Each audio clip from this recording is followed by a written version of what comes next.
ലൂക്ക എഴുതിയ സുവിശേഷം 24 അധ്യായം 1 മുതൽ 53 വരെയുള്ള വചനങ്ങൾ. അവർ തയ്യാറാക്കി വച്ചിരുന്ന സുഗന്ധദ്രവ്യങ്ങളുമായി ആഴ്ചയുടെ ആദ്യ ദിവസം അതിരാവിലെ കല്ലറയുടെ അടുത്തേക്ക് പോയി. കല്ലറയിൽ നിന്ന് കല്ല് ഉരുട്ടി മാറ്റിയിരിക്കുന്നതായി അവർ കണ്ടു. അവർ അകത്തു കടന്ന് നോക്കിയപ്പോൾ കർത്താവായ യേശുവിൻ്റെ ശരീരം കണ്ടില്ല. ഇതിനെക്കുറിച്ച് അമ്പരന്നു നിൽക്കവേ രണ്ടുപേർ തിളങ്ങുന്ന വസ്ത്രങ്ങൾ ധരിച്ച് അവർക്ക് പ്രത്യക്ഷപ്പെട്ടു. അവർ ഭയപ്പെട്ട് മുഖം കുനിച്ചു. അപ്പോൾ അവർ അവരോട് പറഞ്ഞു, ജീവിച്ചിരിക്കുന്നവനെ നിങ്ങൾ മരിച്ചവരുടെ ഇടയിൽ അന്വേഷിക്കുന്നത് എന്തിന്? അവൻ ഇവിടെയില്ല, ഉയർപ്പിക്കപ്പെട്ടു. മനുഷ്യപുത്രൻ പാപികളുടെ കയ്യിൽ ഏൽപ്പിക്കപ്പെടുകയും ക്രൂശിക്കപ്പെടുകയും 3-ാം ദിവസം ഉയർത്തെഴുന്നേൽക്കുകയും ചെയ്യേണ്ടിയിരിക്കുന്നു എന്നു താൻ ഗലീലയിൽ ആയിരുന്നപ്പോൾ തന്നെ അവൻ നിങ്ങളോട് പറഞ്ഞത് ഓർമ്മിക്കുവിൻ.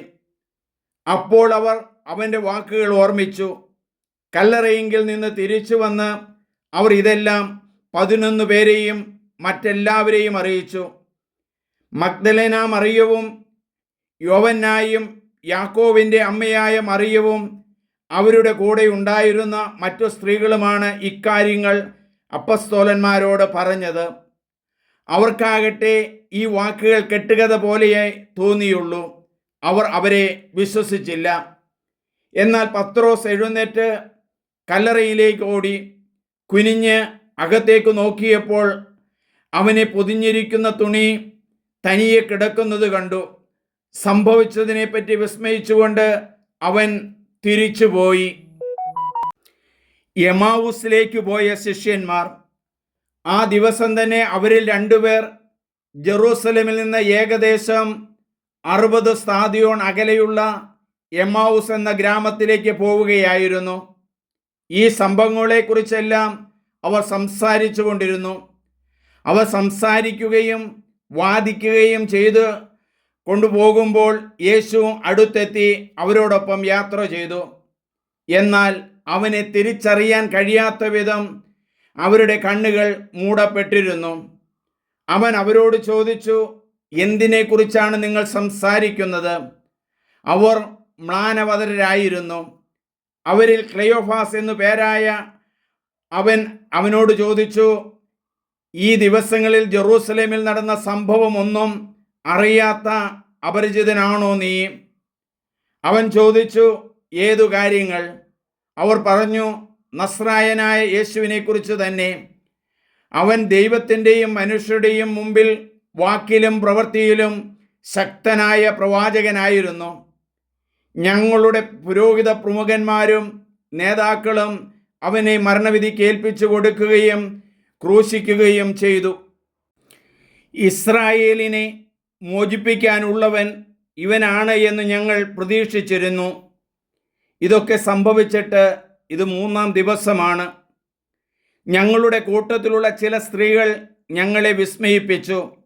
ഇന്നു രാവിലെ അവർ കല്ലറയെങ്കിൽ പോയിരുന്നു. അവൻ്റെ ശരീരം അവർ അവിടെ കണ്ടില്ല. അവർ തിരിച്ചു വന്ന് തങ്ങൾക്ക് ദൂതന്മാരുടെ ദർശനമുണ്ടായെന്നും അവൻ ജീവിച്ചിരിക്കുന്നുവെന്നും അറിയിച്ചുവെന്നും പറഞ്ഞു. ഞങ്ങളുടെ കൂടെ ഉണ്ടായിരുന്നവരിൽ ചിലരും കല്ലറയിലേക്ക് പോയി സ്ത്രീകൾ പറഞ്ഞതുപോലെ തന്നെ കണ്ടു. എന്നാൽ അവനെ അവർ കണ്ടില്ല. അപ്പോൾ അവൻ അവരോട് പറഞ്ഞു, ഭോഷന്മാരെ, പ്രവാചകന്മാർ പറഞ്ഞിട്ടുള്ളത് വിശ്വസിക്കാൻ കഴിയാത്ത വിധം ഹൃദയം മന്ദീഭവിച്ചവരെ, ക്രിസ്തു ഇതെല്ലാം സഹിച്ച് മഹത്വത്തിലേക്ക് പ്രവേശിക്കേണ്ടിയിരുന്നില്ലേ? മോശ തുടങ്ങി എല്ലാ പ്രവാചകന്മാരും വിശുദ്ധ ലിഖിതങ്ങളിൽ തന്നെപ്പറ്റി എഴുതിയിരിക്കുന്നവയെല്ലാം അവൻ അവർക്ക് വ്യാഖ്യാനിച്ചു കൊടുത്തു.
അവർ എത്തേണ്ടിയിരുന്ന ഗ്രാമത്തോടടുത്തു. അവനാകട്ടെ യാത്ര തുടരുകയാണെന്ന് ഭാവിച്ചു. അവർ അവനെ നിർബന്ധിച്ചുകൊണ്ട് പറഞ്ഞു, ഞങ്ങളുടെ കൂടെ താമസിക്കുക, നേരം വൈകുന്നു. പകൽ അസ്തമിക്കാറായി. അവൻ അവരോടുകൂടെ താമസിക്കുവാൻ കയറി. അവരോടൊപ്പം ഭക്ഷണത്തിനിരുന്നപ്പോൾ അവൻ അപ്പമെടുത്ത് ആശീർവദിച്ച് മുറിച്ച് അവർക്ക് കൊടുത്തു. അപ്പോൾ അവരുടെ കണ്ണ് തുറക്കപ്പെട്ടു. അവർ അവനെ തിരിച്ചറിഞ്ഞു. പക്ഷേ അവൻ അവരുടെ മുമ്പിൽ നിന്ന് അപ്രത്യക്ഷനായി. അവർ പരസ്പരം പറഞ്ഞു, വഴിയിൽ വെച്ച് അവൻ വിശുദ്ധ ലിഖിതം വിശദീകരിച്ചുകൊണ്ട് നമ്മോട് സംസാരിച്ചപ്പോൾ നമ്മുടെ ഹൃദയം ജ്വലിച്ചിരുന്നില്ലേ? അവർ അപ്പോൾ തന്നെ എഴുന്നേറ്റ് ജെറൂസലേമിലേക്ക് പോയി. അവിടെ കൂടെയുണ്ടായിരുന്ന 11 പേരെയും ഒപ്പമുണ്ടായിരുന്നവരെയും കണ്ടു. കർത്താവ് സത്യമായും ഉയർത്തെഴുന്നേറ്റു, ശിമിയോന് പ്രത്യക്ഷപ്പെട്ട് എന്ന് അവർ പറഞ്ഞുകൊണ്ടിരിക്കുകയായിരുന്നു. വഴിയിൽ വെച്ച് സംഭവിച്ചതും അപ്പം മുറിക്കുമ്പോൾ തങ്ങൾ അവനെ തിരിച്ചറിഞ്ഞതും അവരും വിവരിച്ചു. യേശു ശിക്ഷഗണത്തിന് പ്രത്യക്ഷനാകുന്നു. അവർ ഇത് പറഞ്ഞുകൊണ്ടിരിക്കുമ്പോൾ യേശു അവരുടെ മധ്യേ പ്രത്യക്ഷനായി അവരോട് അരുളി ചെയ്തു, നിങ്ങൾക്ക് സമാധാനം. അവർ ഭയന്നു വിറച്ചു. ഭൂതത്തെയാണ് കാണുന്നത് എന്ന് അവർ വിചാരിച്ചു. അവൻ അവരോട് ചോദിച്ചു, നിങ്ങൾ അസ്വസ്ഥരാകുന്നത് എന്തിന്? നിങ്ങളുടെ മനസ്സിൽ ചോദ്യങ്ങൾ ഉയരുന്നതും എന്തിന്? എൻ്റെ കൈകളും കാലുകളും കണ്ട് അത് ഞാൻ തന്നെയാണെന്ന് നിങ്ങൾ മനസ്സിലാക്കുവിൻ. എന്നെ സ്പർശിച്ചു നോക്കുവിൻ. എനിക്കുള്ളതുപോലെ മാംസവും അസ്ഥികളും ഭൂതത്തിനില്ലല്ലോ. എന്നിട്ടും അവർ സന്തോഷാധിക്യത്താൽ അവിശ്വസിക്കുകയും അത്ഭുതപ്പെടുകയും ചെയ്തപ്പോൾ അവൻ അവരോട് ചോദിച്ചു, ഇവിടെ ഭക്ഷിക്കാൻ എന്തെങ്കിലുമുണ്ടോ? ഒരു കഷണം വറുത്ത മീൻ അവർ അവന് കൊടുത്തു. അവൻ അതെടുത്ത് അവരുടെ മുമ്പിൽ വെച്ച് ഭക്ഷിച്ചു. അവൻ അവരോട് പറഞ്ഞു, മോശയുടെ നിയമത്തിലും പ്രവാചകന്മാരിലും സങ്കീർത്തനങ്ങളിലും എന്നെക്കുറിച്ച് എഴുതപ്പെട്ടിരിക്കുന്നതെല്ലാം പൂർത്തിയാകേണ്ടിയിരിക്കുന്നു എന്ന് ഞാൻ നിങ്ങളുടെ കൂടെ ആയിരുന്നപ്പോൾ പറഞ്ഞിട്ടുണ്ടല്ലോ. വിശുദ്ധ ലിഖിതങ്ങൾ ഗ്രഹിക്കാൻ തക്കവിധം അവരുടെ മനസ്സ് അവൻ തുറന്നു. അവൻ പറഞ്ഞു, ഇങ്ങനെ എഴുതപ്പെട്ടിരിക്കുന്നു, ക്രിസ്തു സഹിക്കുകയും 3-ാം ദിവസം മരിച്ചവരിൽ നിന്ന് ഉയർത്തെഴുന്നേൽക്കുകയും ചെയ്യണം. പാപമോചനത്തിനുള്ള അനുതാപം അവൻ്റെ നാമത്തിൽ ജെറൂസലേമിൽ ആരംഭിച്ച് എല്ലാ ജനതകളോടും പ്രഘോഷിക്കേണ്ടിയിരിക്കുന്നു. നിങ്ങൾ ഇവയ്ക്ക് സാക്ഷികളാണ്.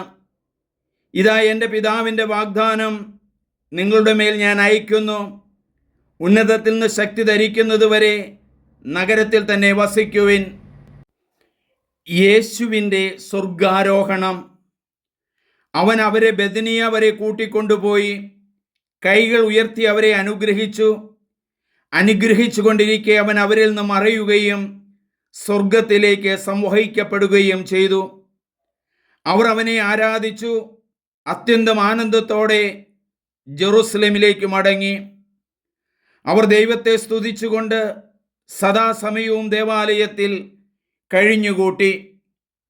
സ്നേഹമുള്ളവരെ, ഇപ്പോൾ നിങ്ങൾ കാണുന്നത് പാലിയൂർ പള്ളിയാണ്.